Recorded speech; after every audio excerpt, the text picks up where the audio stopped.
Assalamualaikum warahmatullahi wabarakatuh. Perkenalkan, nama saya Tri Oktaviani dengan NIM 2314070085. Baiklah, hari ini saya akan membacakan tafsir surat Ali Imran ayat 104 dan 110. Ayat 104-nya yang berbunyi, A'udzu billahi minasy syaithanir rajim. Bismillahirrahmanirrahim. Wal takum minkum ummatun yad'una ilal khairi wa ya'muruna bil ma'rufi wa yanhauna 'anil munkar wa ulaika humul muflihun, yang artinya, dan hendaklah ada di antara kamu segelombongan umat yang menyeru kebaikan, kebajikan, menyuruh kepada yang ma'ruf dan mencegah dari yang mungkar. Merekalah orang-orang yang beruntung. Adapun arti perkataannya yaitu wal takum, artinya dan jadikanlah, minkum di antara kamu, ummatu umat, yata'una mereka menyeru, ila kepada, ay khairi kebajikan, wayamuruna dan mereka menyuruh, bil ma'rufi dengan kebaikan, wayanhauna dan mereka mencegah, ani dari munkari munkar, wa ulaika dan mereka itulah, humum mereka, al muflihuna orang-orang yang beruntung.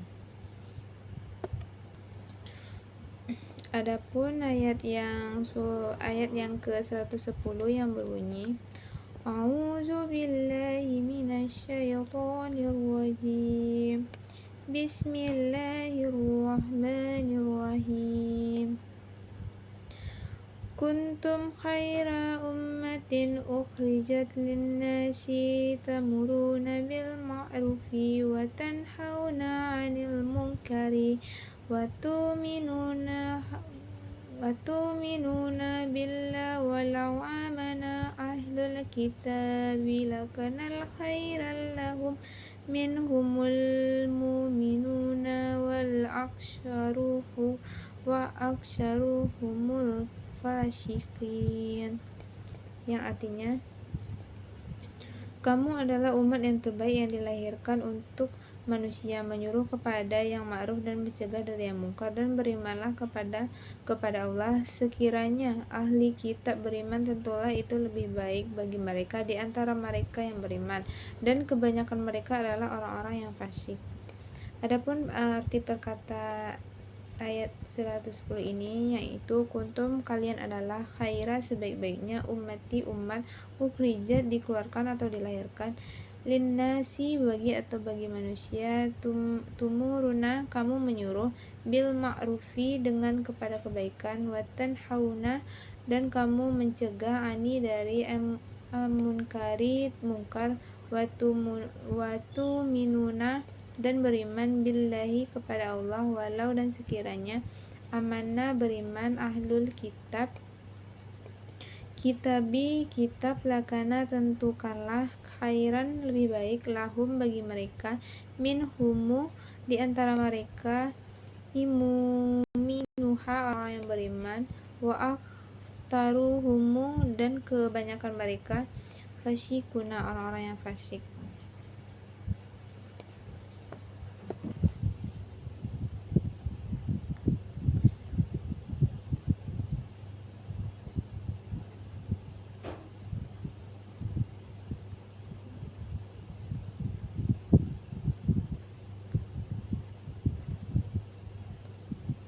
Adapun tafsiran surah Ali Imran ayat 104 dan 110 ini, pada ayat 104, untuk mencapai maksud tersebut perlu adanya segolongan umat Islam yang bergerak dalam bidang dakwah, yang selalu memberi peringatan bila mana tampak gejala-gejala perpecahan dan penyelewengan.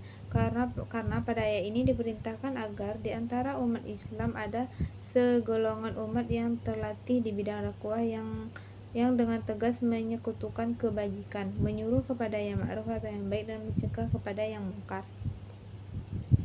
Dengan demikian umat Islam akan terpelihara dari perpecahan dan investasi pihak manapun. Mengajukan perbuatan kebajikan saja tidak cukup, tetapi harus dibarengi dengan menghilangkan sifat-sifat yang buruk.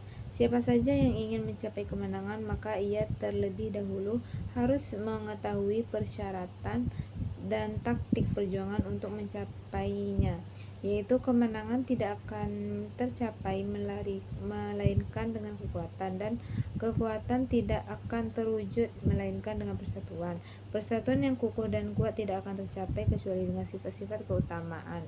Tidak terpelihara keutamaan itu melainkan dengan terpeliharanya agama dan akhirat. Tidak mungkin agama terpelihara melainkan dengan adanya dakwah. Maka kewajiban pertama umat Islam itu ialah mengingatkan bahwa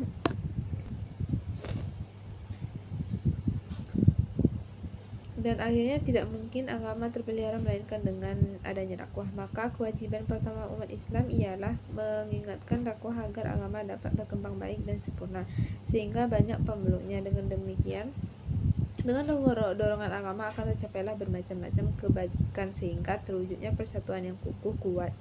Dari persatuan yang kukuh dan kuat akan tumbuhnya kemampuan yang besar untuk mencapai kemenangan dalam setiap perjuangan. Mereka yang memenuhi syarat-syarat perjuangan itulah orang-orang yang sukses dan orang-orang yang beruntung. Pada ayat 110, ayat ini mengandung suatu dorongan kaum mukminin agar tetap memelihara sifat-sifat utama itu dan agar mereka tetap mempunyai semangat yang tinggi. Umat yang paling baik di dunia adalah umat yang mempunyai dua macam sifat, yaitu mengajak kebaikan serta mencegah kemungkaran dan senantiasa beriman kepada Allah. Semua sifat itu telah dimiliki oleh kaum muslimin pada saat Nabi dan telah menjadikan daging dalam diri mereka. Karena itu mereka menjadi kuat dan jaya dakwah. Waktu yang singkat mereka dapat menjadikan seluruh tanah Arab tunduk dan patuh di bawah naungan Islam.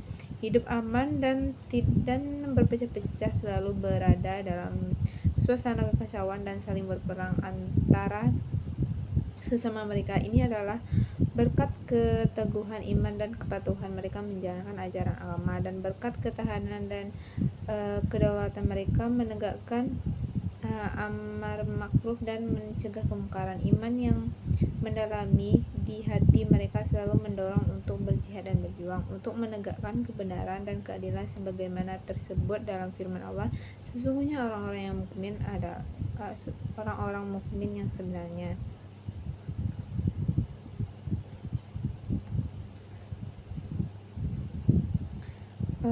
Adalah mereka yang beriman kepada Allah dan Rasulnya, kemudian mereka tidak ragu-ragu dan mereka berijtihad dengan harta dan jiwanya di jalan Allah. Mereka itulah orang-orang yang benar, atau Al-Hujurat ayat 15.